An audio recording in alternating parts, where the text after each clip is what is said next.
Buckle up, hockey heads. It's about to get very serious in here, and that means your fantasy hockey team is about to be primed for success. We're breaking all of the wild news in the NHL down on today's episode. Let's get right to it and get this money. You're Locked On Fantasy Hockey, your daily podcast on fantasy hockey. Part of the Locked On Podcast Network, your team every day.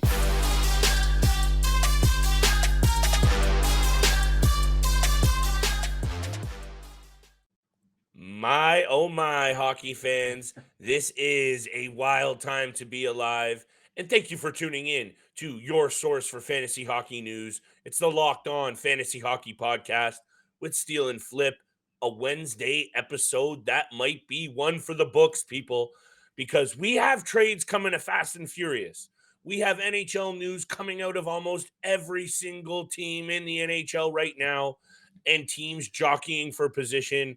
Trades from the Edmonton Oilers, a lot of trades from the Toronto Maple Leafs, everything in between, Steele. And oh, wait, Patrick Kane is now a New York Ranger. Holy Steele, this is a jam-packed episode. Thank you for making us your first listen every single day. Today's episode is also brought to you by FanDuel. FanDuel Sportsbook, official sportsbook of Locked On. Make every moment more. Visit FanDuel.com/Locked On today to get started. Steele, we have to get to big time bets. That's the anchor of this show. That's what you and I have been doing. And if you've been paying attention, your boy Flip here, Uncle Flip, old man Flip's got a few picks on the roll here. So you want to stay tuned for big time bets. But my goodness me, we're going to be talking trade deadline all day here, my friend. But it's happening ahead of the deadline, isn't it? And I'm going to have you take it away because I know you have the notes outlined for our direction of the show. So I don't get too far off the rails. But we got the Oilers, we got the Leafs, we got the New York Rangers, and we got a whole lot of other things in between. Take us away on this trade deadline extravaganza, because regardless of what position you're in your fantasy league right now, these moves and these breakdowns from us today are going to have impacts on your team.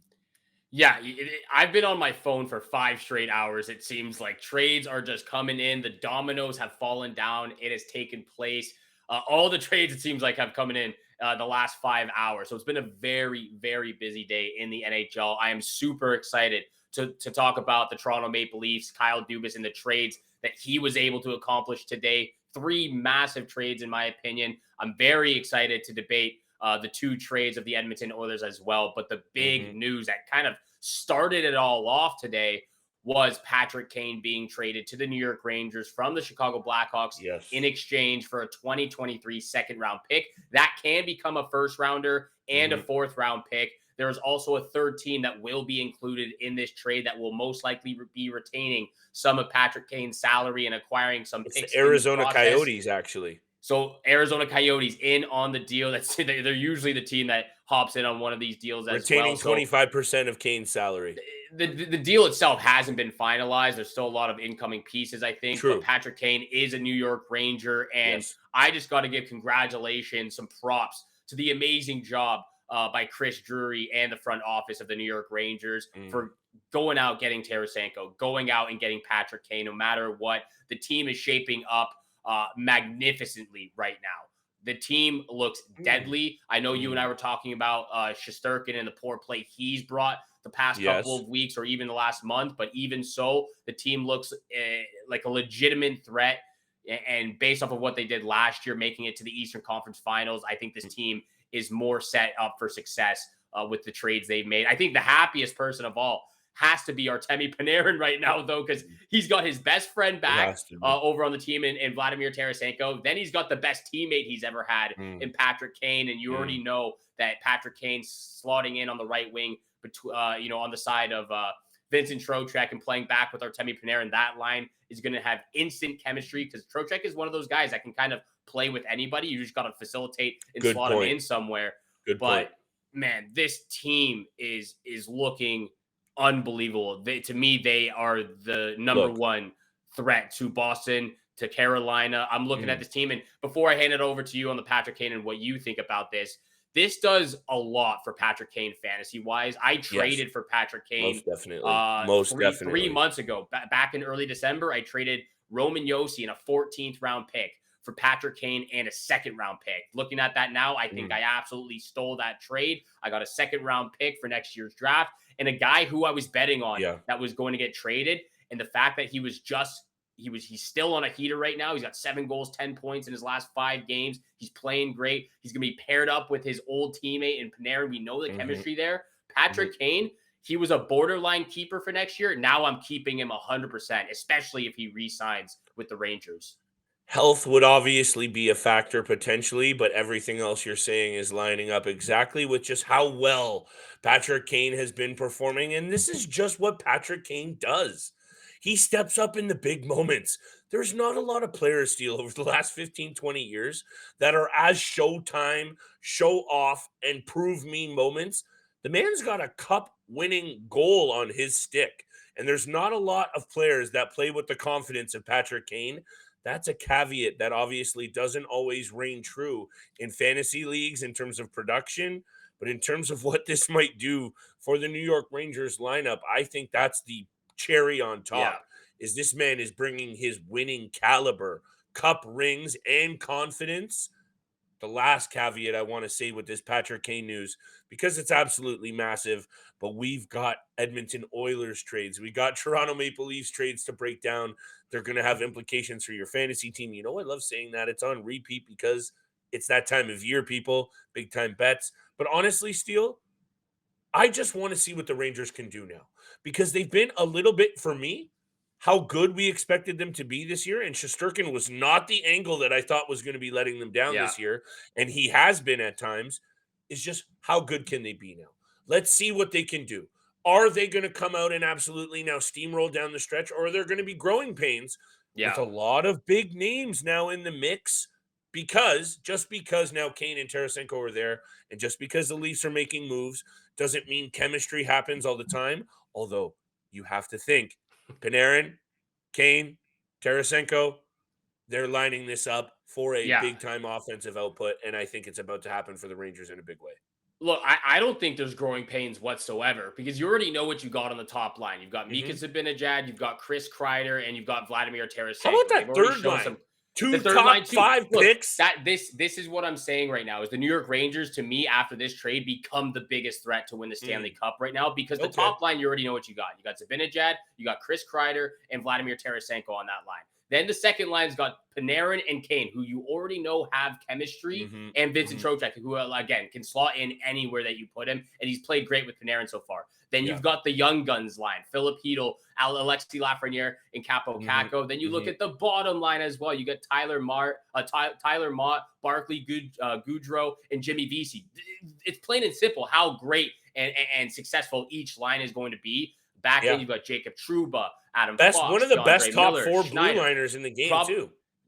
The team right now is set up for success. The big question mark, like you said, is obviously Igor Shesterkin because of his poor play lately. But even now, the Rangers are top 3 in the Metropolitan Division. They've been way better in the second half of the season than early in the first half. And back to the Patrick Kane situation and why I think everything is going to go so smoothly is Patrick Kane doesn't have to be the guy that everyone looks at now. He doesn't have that pressure on his shoulders like he did for the last 2.5 years with Chicago, because you've got Panarin, Kreider, Zibanejad, and Fox, and the chemistry that he's already played with Panarin. Balanced attack. The balance is perfect right now. That's why I'm shouting out the organization in the front office for the Rangers, because they're doing a fantastic job getting the right guys. Again, don't know exactly what the finalized deal is with all 3 teams in, but they've gotten the job done, and they've setting up this team to win the Stanley Cup this season. So congratulations to them to getting the last kind of like star power guy in Patrick Kane. The Eastern Conference, it's an arms race, people, and it's not even done. There's probably crazy. I haven't looked at my phone in about 17 and a half minutes, so there's probably a couple more deals. The Toronto Maple Leafs are making trades like they're about to go out of style. Kyle Dubas, we need to talk about it, Steele. We're going to talk about the Edmonton Oilers. Oh my goodness, this Eastern Conference first round. there are going to be a lot of teams left on the outside looking in. The Western Conference is wide open. Let's talk about both of them. I said wild open. I like that better than wide open. Let's get to our friends from Indeed. Today's episode is brought to you by Indeed.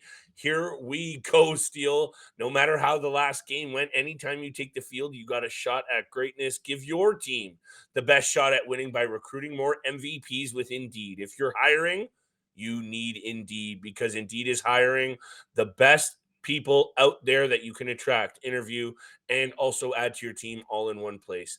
And Indeed is the only job site you're guaranteed to find qualified applications that meet your must-have requirements, or else you don't pay. Instead of spending hours on multiple job sites hoping to find candidates with the right skills, you need one powerful hiring partner that can help you do it all. That's Indeed. Indeed partners with you on every step of the hiring process. Find great talent through time-saving tools like Indeed Instant Match assessments and virtual interviews. Steele, this is a very ironic ad read for your boy who might be hitting up Indeed for some future help for his own career.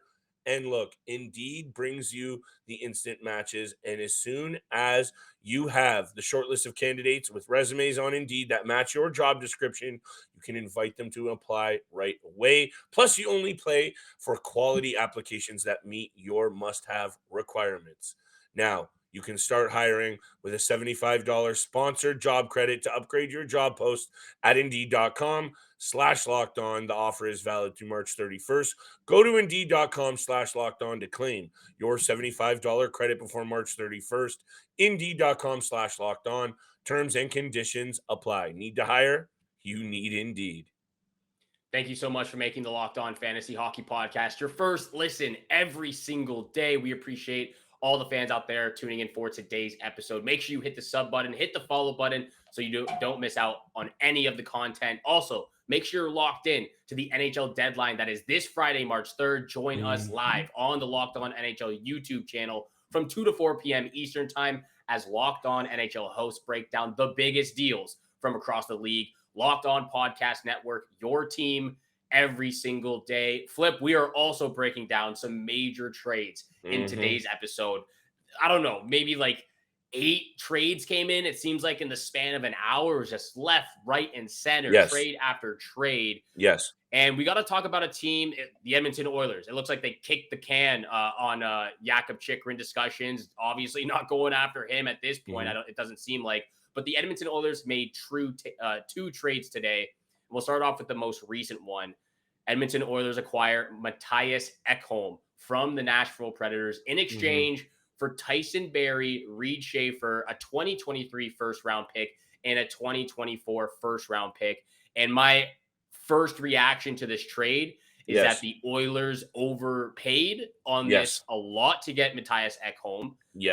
I think the Predators are laughing right now on the 2 trades that they've made between the Edmonton Oilers and the Tampa Bay Lightning, getting a ton of picks back, as well as a guy in Tyson Barrie who still has a powerhouse of a shot and can work and quarterback the power play. So I think for the Nashville Predators, they're still not out of the race for a playoff spot, but they're getting better for their future as well. I think the Oilers overpaid on this first trade for Mattias Ekholm. David Poile this is what he does. It doesn't even matter that he's stepping down. It's almost like it's fired him up to set his franchise up for even more success down the stretch. That's what it sounds like to me. And honestly, covering this league as closely as I have over the last number of years, that might be the most David Poile-esque thing I have ever heard. And you know what, Steele? I understand the move from an Edmonton Oilers perspective, and Ken Holland, he's got to do something. And while I think it's an overpay, does it improve the team defensively? Yes, but I didn't think they were going to have to give up Tyson Barrie. That was my first reaction. And say what you will about Tyson Barrie, he does have that effective offensive side to his game. And I really didn't think that they were going to have to give him up. That is a hefty price to pay for Ekholm. I'll say this, though, very quickly as well. After entering the league, and he played 62 games in his rookie year, he has only had a plus-minus register under 0 one time, and it was -1. This is a very stingy defenseman who is a very reliable back-end piece, and it's good for the Edmonton Oilers if, Steele, they can do something else with it and bring in another piece that can play D. I don't know. I would have loved to honestly see Erik Karlsson in an Edmonton Oilers jersey. That would have been fun to Yeah. package his ability to feed the puck around and quarterback the power play. I think they need to add another piece. I don't know if this has any fantasy value at all, Steele, but if Mattias Ekholm is going to get any looks around that power play, he might be worth a good fill-in down the stretch here, and I got to guarantee he's probably out there in a lot of formats. Yeah, I think if anything, it kind of hinders and hurts Tyson Barrie's fantasy value going to the Nashville Predators. Huge, Difficult to score goals for them, huge. so it's going to hurt his fantasy value moving forward because obviously playing with Connor McDavid and Draisaitl, you're going to get a ton of points on the power play. But you're right. I think they're definitely going to have to address again the blue line still. Like you've got Darnell Nurse and Mattias Ekholm as the first pair D. But then you got Brett Kulak, Cody Ceci, Broberg, and Evan Bouchard for the bottom four. I just don't think it works out. I still don't think that they're defense are strong enough. You know what, Steele? I agree with you, and sorry to interject. What's very interesting is Mattias Ekholm has a $6.25 million cap hit. Yeah. That might be indicative of how quality he can be. And I think, you're just putting a lot of pressure, though, on a move for the Edmonton Oilers. Like, if this is all that they do, again, I think if you're Connor McDavid and Leon Draisaitl, I don't think you're really impressed with it. I know I'm trying to push that narrative, but I think it's true, man. I don't know. They're going to need another move. Do you agree with me there? I think they need another piece. They definitely are going to have to make another move. It's definitely not the last move or the only move because they've also traded away Jesse Puljujarvi earlier on in the day to the Carolina Hurricanes. Right. And you and I were just talking about this as well. Like to me, it didn't make any sense for the Hurricanes to make any moves. They were already one of the best teams, top 2 team in the league without Max Pacioretty, the guy they got in the offseason. I didn't see them having to make another move. I really don't understand this from the Hurricanes. You go out and get a guy who's getting paid $3 million, who has 14 points in 58 games, playing with the 2 best players in the world right now, and he still can't produce. And I'm looking at this for the future as well. You already have so many young players on the team, a couple of young players who are still unproven and inconsistent. And now you're just adding another one on top of that. So to me, it doesn't make a lot of sense. I think this puts a ton of pressure on Sebastian Aho and Andrei Svechnikov come playoff time because they're going to have to carry the load of the offense because you can't trust guys like Jesper Kotkaniemi and Jesse Puljujarvi. And I'm even going to throw Seth Jarvis in there in the mix when it comes to playoff time because of the young players that are inconsistent. So they're still a great team, still one of the best in the league. I just don't understand the move. Maybe it doesn't hurt them. Maybe it does. Maybe it does hurt them. Not sure yet, but we'll have to see come playoff time. I don't always like giving credit to on-air analysts because I think you and I do enough job of giving the fantasy and hockey breakdown takes our own. But Jeff O'Neill on Overdrive today made a good point that, and maybe I don't think this is obviously the only point, but Sebastian Aho, Patrick Laine, and Jesse Puljujarvi played together on a junior team for the Finnish squad, and they absolutely destroyed people. And there was some very good chemistry between Puljujarvi and Aho. If that's what they're trying to recreate, maybe. But that might be the only one. And I think we're grasping at straws even with that Steele. That might be a stretch for me. So I'm with you. And again, this Edmonton Oilers team, I was thinking about, and this episode is going long, people. So thanks for riding with us. We're going to get to big time bets. Make sure you hold us down over the next couple of days because the NHL is wild and we are here for all of it. But I was thinking about this the other day, Steele, and I might be off on a tangent. This Edmonton Oilers team has had so many opportunities from draft picks to trades to otherwise to put a winning team around the 2 best players in the NHL. Production-wise, Leon Draisaitl is right there with McDavid. We're not going there. I'm just saying, if they somehow manage to only go out there and overpay for Mattias Ekholm, and that's the only move they make, I like Ken Holland as a front office executive, but I got to start throwing question marks at this whole franchise because it's just mediocrity, Steele. And I know they were where they were in the playoffs last year, but this is just starting to get a little bit embarrassing. And we're going to talk about embarrassing because a team that has a bunch of first-round exits is next on the topic sheet right here.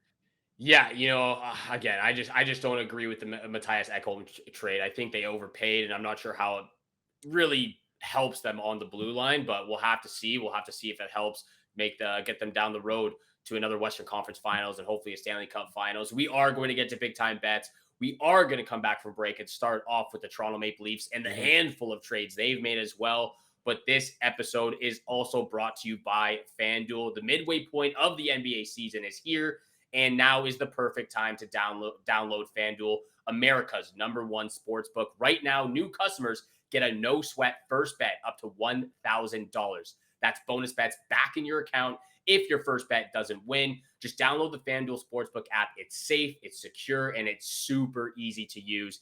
Then you can bet on everything from the money line to point scorers and threes drained. I'm keeping my eyes locked and loaded on the Milwaukee Bucks this upcoming week, currently on a 14-game winning streak. So I'm hitting on the heavy favorites, and so many more exclusive bets like a 2x3, which is 2 3-pointers scored in the first 3 minutes. You can literally bet on anything you want.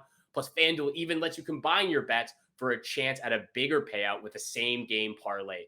So don't miss the chance to get your first no sweat first bet up to $1,000 in bonus bets when you go to FanDuel.com/lockedon. That's FanDuel.com/lockedon to learn more. Make every moment more with FanDuel, an official sports betting partner of the NBA.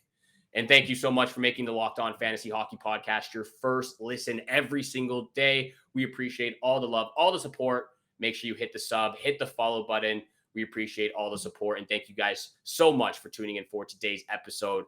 Lots we've already discussed. We've talked about the Patrick Kane trade. We've talked about many trades so far today. The Edmonton Oilers, Carolina Hurricanes. Before we get to Toronto, just real quickly, you mentioned this before we hopped on here. The Minnesota Wild also acquired Marcus Johansson from the Washington Capitals in exchange for a 4th-round pick, I believe. 4th-round pick going back to Washington. So that's one trade from Minnesota. But the Toronto Maple Leafs keep flying out of the gates. Back-to-back days. They actually said 3 trades back-to-back before any team could get in there. First trade of the day. Toronto Maple Leafs acquire Eric Gustafsson and a 1st-round pick in exchange for Rasmus Sandin. 20 minutes later, Toronto Maple Leafs acquire a 2024 3rd-round pick in exchange for Pierre Engvall from the New York Islanders. And right after that, the Toronto Maple Leafs acquire, drumroll please, Luke Schenn from the Vancouver Canucks in exchange for a 2023 3rd-round pick. So much to digest right now. Getting absolutely loaded on the blue line. I couldn't be more in love with Kyle Dubas right now. I am his #1 fan at the moment. He's getting the job done. He's setting up the path to the Stanley Cup, to perfection for the Toronto Maple Leafs. A lot to digest, Flip, but the first thing I want to say right out the gate is, after I've seen all 3 of these trades, is at this point in time, you cannot blame the front office or Kyle Dubas for anything that happens in the first round for the Toronto Maple Leafs. He's done everything possible to get this team to win the Stanley Cup this season. At this point in time, if the Leafs do not make it out of the first round, that is solely on the players. It is all their fault if they can't get the job done.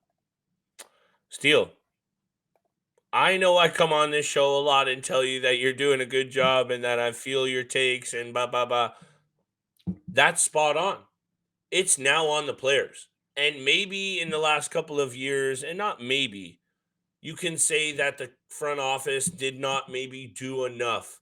And yes, is the pressure clearly on Kyle Dubas? He's on the hot seat, contract and otherwise performance. Now this team has been given the tools, and I think, Steele, they're not done. And that's one of the things that I wanted to talk about when we talk about this situation. I like what is happening with the Toronto Maple Leafs team. Yeah. And look, am I biased because I am a Leafs fan and I want to see this team win? I'm biased that I want to see this team win, but I'm not blind to what moves are being made. And I actually like the balance and the patience that Kyle Dubas has shown with these moves.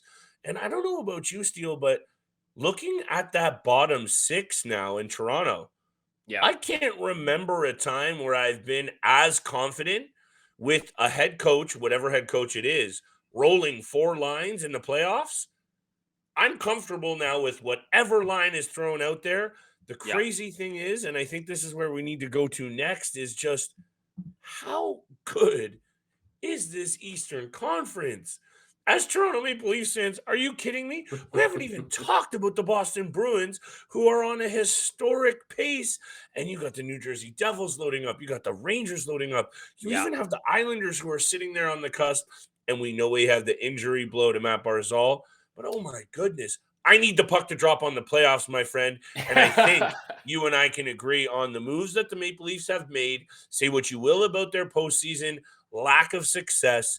They have never been better positioned to go on a deep run. They have a balanced unit, and now it just feels a little different in Toronto, and they're playing a different brand of hockey. Let's see what they can do come first round. After everything that has happened today, there's so much to digest again. Yes. First thing that comes off the top of my mind is besides the Colorado Avalanche, there's no team in the Western Conference that I'm scared of to win a Stanley Cup now. I'm The with Colorado you. Avalanche are the only team that I would put money on to win the Stanley Cup. I'm as confident as saying that after everything that's happened today, over the next decade, I'm going to say 90% of Stanley Cup winners come from the Eastern Conference.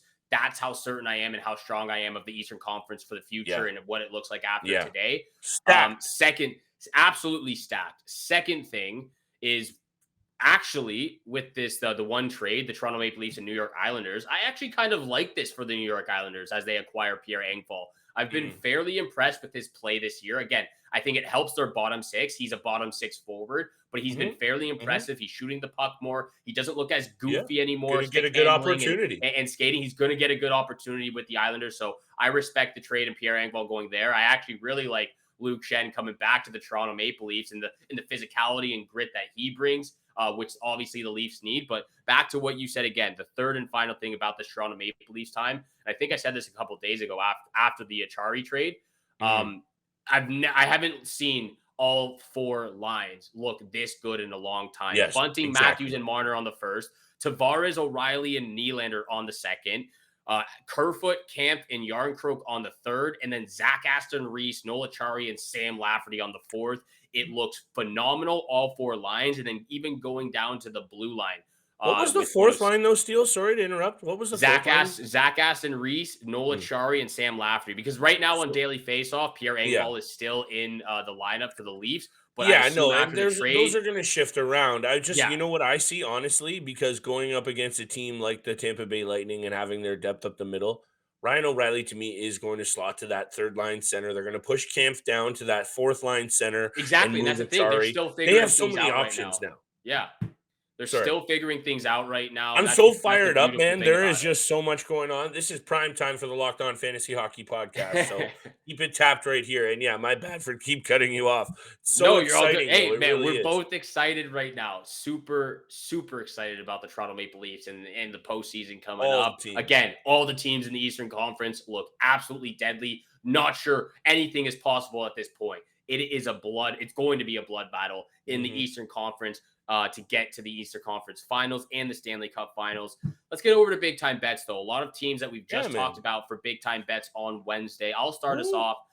I'm going to go with the Rangers on the puck line against the Philadelphia Flyers. I absolutely love this pick. The Flyers have been pretty bad recently. Patrick Kane's probably going to make his debut as a Rangers as well. Him and Panarin have that chemistry. I feel Rangers puck line. I think Shesterkin is going to regroup, refocus, and be focused enough going into the postseason. That's my first pick, Rangers puck line against the Philadelphia Flyers. 3 games of the last 3 games between these two clubs, Steele, the New York Rangers have had their way with the Philadelphia Flyers. A 4-0 win, a 6-3 win, and a 1-0 shutout that could have easily been 2 or 3. I love that puck line bet. The New York Rangers have also taken points in 8 of 10 against the Philadelphia Flyers. And it's been a little while. I know I've been on a heater looking at this board, Steele.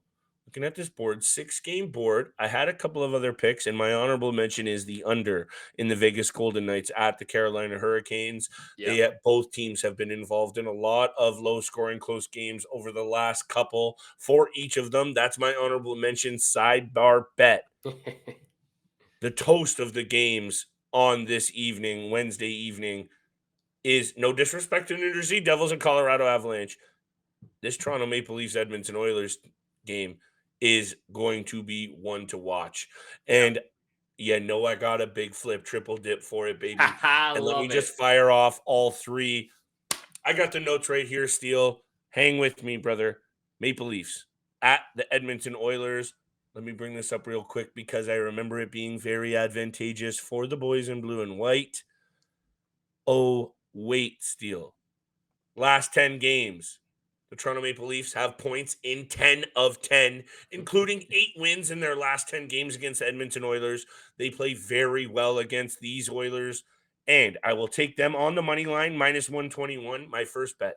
My second bet, not the lock of the night. I'm going to get there in a second.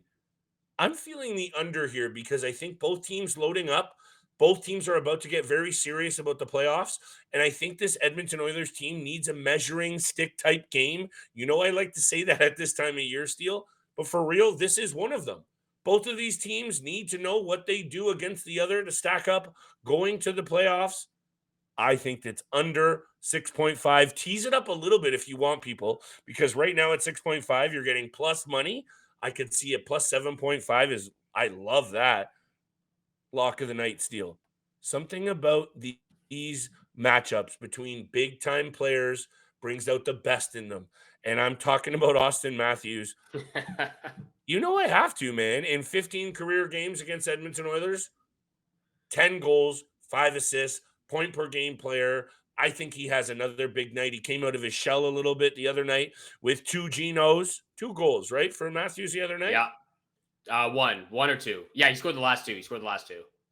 Thank you very much. He gets another one. My lock of the night. You're going to get some pretty good money on that. Parlay them together on FanDuel with a same game parlay, going for that big flip triple dip. And honestly, Steele, I think this is going to be a really fun game to watch, and one that the Austin Matthews train is going to run heavy through this Edmonton Oilers defense.